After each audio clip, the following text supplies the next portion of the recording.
오늘의 말씀은 모세가 광야 생활 40년간을 끝을 내고 애굽으로 돌아가는 모습에 대하여서 기록을 하고 있습니다. 본문 첫 절에는 모세가 장인 이드로에게 떠나도 되겠느냐는 허락을 받는 모습을 기록을 하고 있습니다. 예의일 것입니다. 광야 생활 어디 그렇게 쉽겠습니까? 그러나 40년간 일 주시고 먹여도 주시고 재워주신 그 장인 어른인데 얼마나 감사한 것입니까? 인사는 해야 되는 것 아닙니까? 야반도주한 야곱과는 다르다는 것입니다. 장인에게 허락은 받았지만 모세로서는 참 마음이 복잡했을 것입니다. 왜냐하면 돌아갔다가는 아직도 자기를 죽이려고 하는 사람들이 살아있지 않습니까? 그러니까 가기도 싫은 것이었습니다. 그러나 하나님께서 명령하셨으니 가야는 하는 것이지 않습니까? 그냥 갔다가는 돌 맞아 죽죠. 그러니 앞장에서는 하나님께서 가라고 하실 때에 온갖 핑계를 다 대고 있지 않습니까? 그러나 또 한편으로 생각하면 애굽 땅은 그의 고향 땅입니다. 그러니 마음 한편에서는 가고 싶기도 했을 것입니다. 소꿉장난치던 그 궁전도 보고 싶지 않겠습니까? 그래도 키워준 바로의 딸, 역사적으로는 핫셉수트로 알려져 있습니다. 그도 보고 싶었을 것입니다. 좀 돌아갑니다만 모세를 건져준 핫셉수트 공주가 시녀들과 함께 나일강에 목욕하러 온 것은 단순히 목욕하기 위한 것이 아니라 일종의 종교의식이라고 그렇게 말하는 신학자들이 참 많이 있습니다. 그 이유로는 애굽의 왕국에는 나일의 강물보다도 더 좋은 물과 목욕시설이 있기에 굳이 몸 씻으러 강까지 갈 필요가 없다는 것입니다. 애굽 사람들은 나일강을 신성시한 것입니다. 인도에서는 겐지스강을 신성시한 것과 동일한 것입니다. 그래서 이곳에서 몸을 씻으면 몸과 마음이 정결하게 된다고 그렇게 믿고 있는 것입니다. 이러한 주장이 맞는지는 알 수 없지만은 성경에는 목욕하러 갔다고 그렇게 기록을 하고 있으니 목욕하기 위해 간 것은 분명한 것인데 앞서 말씀드린 그런 목적이 있을 수도 있을 것입니다. 또 무엇보다 부모님이야 아마도 돌아가셨겠지만 형 아론도 있고 누이 미리암도 살아있으니 어떻게 사는지 보고 싶지 않았겠습니까? 어찌되었건 모세가 이렇게 돌아갈 수 있었던 이유 중 하나는 19절 보면은 여호와께서 미디안에서 모세에게 이르시되 애굽으로 돌아가라. 내 목숨을 노리던 자가 다 죽었느니라. 하나님께서 목숨을 노리던 자들을 다 제거하여 놓으셨기 때문에 돌아갈 수 있었다는 것입니다. 무슨 말입니까? 하나님께서 평탄한 길을 예비하여 주셨다는 것입니다. 우리 하나님은요, 평탄한 길을 예비하여 주시는 하나님이십니다. 어떻게입니까? 신명기 1장 33절 말씀입니다. 그는 하나님이십니다. 너희보다 먼저 그 길을 가시며 장막 칠 곳을 찾으시고 밤에는 불로 낮에는 구름으로 너희가 갈 길을 지시하신 자이시니라. 하나님께서 직접 먼저 그들이 갈 길을 가셔가지고 평탄케 하여 주셨다는 그런 말씀입니다. 본문에도 평탄한 길을 예비하신 좋은 예가 있습니다. 27절에 보면은 하나님이 아론에게 이러한 말씀을 하고 계십니다. 여호와께서 아론에게 이르시되 광야에 가서 모세를 맞으라 하시매 그가 가서 하나님의 산에서 모세를 만나 그에게 입맞추니. 지금 어디서 만났습니까? 저희들은 일반적으로 모세가 아론에게 갔다고 애굽에 가서 만났다고 그렇게 생각하기 쉽습니다만 그것이 아니란 것입니다. 하나님의 산에서 둘이가 만난 것입니다. 하나님의 산이 어디입니까? 성경에는 여러 군데 등장을 하고 있습니다. 물론 애굽 근처의 산을 하나님의 산이라고 지칭하려면은 그렇게 말할 수도 있겠으나 그곳은 아닌 것 같습니다. 하나님의 산이란 한 곳만을 지칭한다고는 보기는 어렵겠지만은 아마도 모세가 십계명을 받은 그 산이 하나님의 산일 것입니다. 호렙산입니다. 여기는 아론이 있는 애굽에서는 거리가 꽤 먼 거리입니다. 모세가 있는 미디안 광야에서도 그렇게 가까운 거리는 아닐 것입니다. 그러니 아론은 나귀를 타고 엄청 멀리 나온 것이고 모세도 어느 정도는 그랬을 것이라는 것입니다. 여기서 둘이가 만났다. 여러분 어떻게 생각하십니까? 기적입니다. 그 넓은 광야에서 어떻게 둘이가 만날 수가 있겠습니까? 그것도 아무것도 없는 광야에서 아론이 한 번이라도 가본 적이 있었겠습니까? 무슨 말입니까? 하나님께서 정확한 장소에서 그것도 정확한 시간에 둘이가 만날 수 있도록 예비하여 주셨다는 것입니다. 평탄하도록 길을 인도하셨다는 것입니다. 그러니 둘이가 만나서 인사도 할 수 있는 것 아니겠습니까? 성도 여러분, 여러분들은 뒤돌아보니 고난의 길도 있었지만 평탄한 길이었다고 느껴지지는 않습니까? 결코 그냥 여러분의 삶이 평탄하게 된 것이 아닙니다.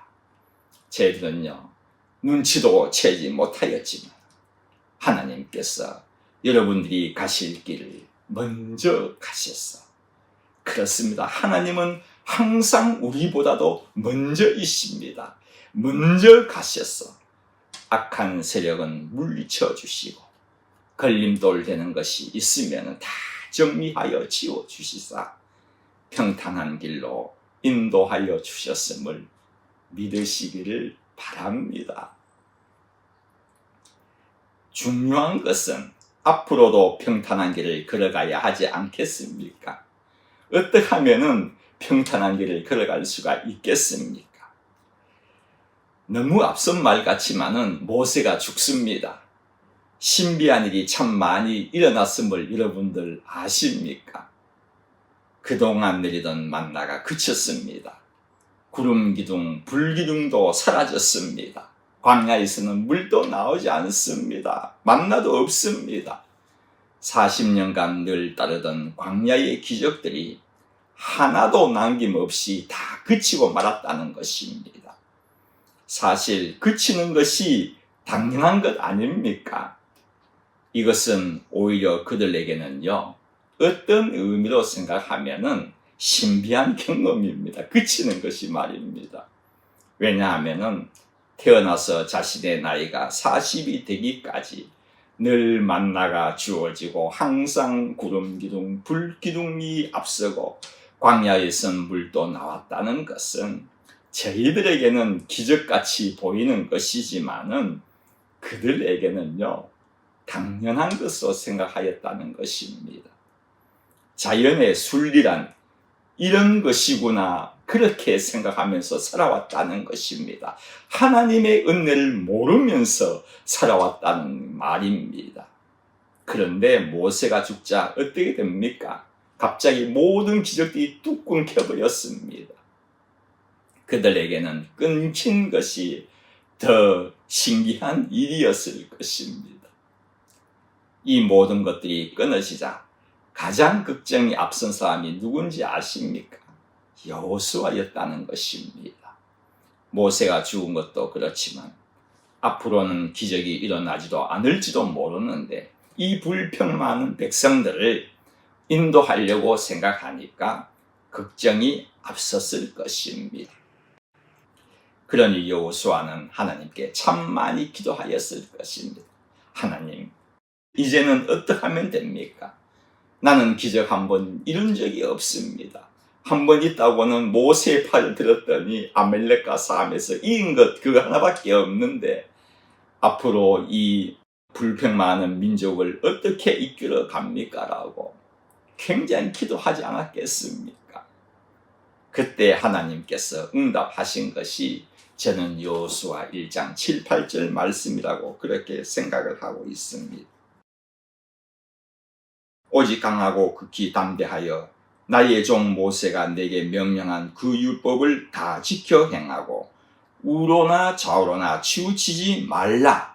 그리하면 어디로 가든지 형통하리니 이 율법책을 내 입에서 떠나지 말게 하며 주야로 그것을 묵상하여 그 안에 기록된 대로 다 지켜 행하라. 그리하면 내 길이 평탄하게 될 것이며 내가 형통하리라. 여러분, 평탄하고 형통한 길을 가는 것에는 여러 방법이 있다고 생각할지 모르겠습니다만은 그것이 아니라고 성경 말씀은 우리에게 가르쳐 주는 것입니다. 단 한 가지입니다. 말씀을 읽고 듣고 지켜나가면 평탄하게 된다는 것입니다.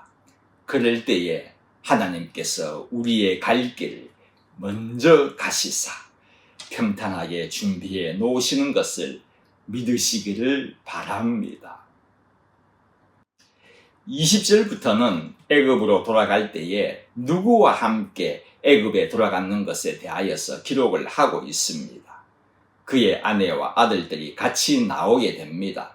그런데 18장에 보면은 아내와 아들들은 되돌아갔다는 것을 알 수가 있습니다. 아마도 본문 뒤에 나오는 할례 문제 때문에 그런 것이 아닌가 싶습니다. 그러니 그들은 결국은 함께 간 것이 아니라는 것이죠. 또 애굽에 가서는 다시 가나안으로 백성들을 이끌어 나와야 하기에 자신의 짐을 다 가지고 가지는 않았을 것이지만은 그렇다고 장인 이드로가 그냥 빈손으로 돌려보내지는 않았을 것입니다.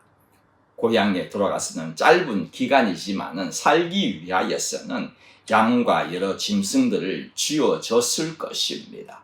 그런데 이렇게 삶에 필요한 것도 모세는 기록하지 않았습니다. 그러나 성경에는 딱 한 가지는 기록을 하고 있습니다. 출애굽기를 기록한 모세는 이것만큼은 적어두고 싶었다는 그런 뜻 아니겠습니까? 그것은 모세가 하나님의 지팡이를 손에 잡았더라.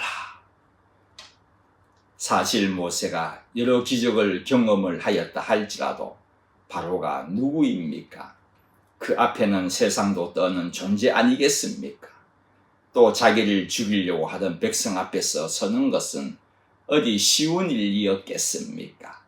왼쪽으로 보나 오른쪽으로 보나 아무도 자신의 편에 선 자는 없다는 것입니다. 얼마나 두려운 일이겠습니까? 하나님께서도 모세에게 마음에 단단한 각오를 하라는 듯이 내가 강한 손으로 치기 전에는 애굽 왕이 너희가 가도록 허락하지 않는다고까지 말씀을 하셨으니 보통 두려운 상황이 아니었을 것입니다. 그러한 때 정말 자신이 의지하여야 할 것은 하나님의 능력이 나타났던 이 지팡이만큼은 꼭 잡고 가야 한다는 믿음의 의지가 나타난 말씀이 모세가 하나님의 지팡이를 손에 잡았더라. 이 말씀입니다.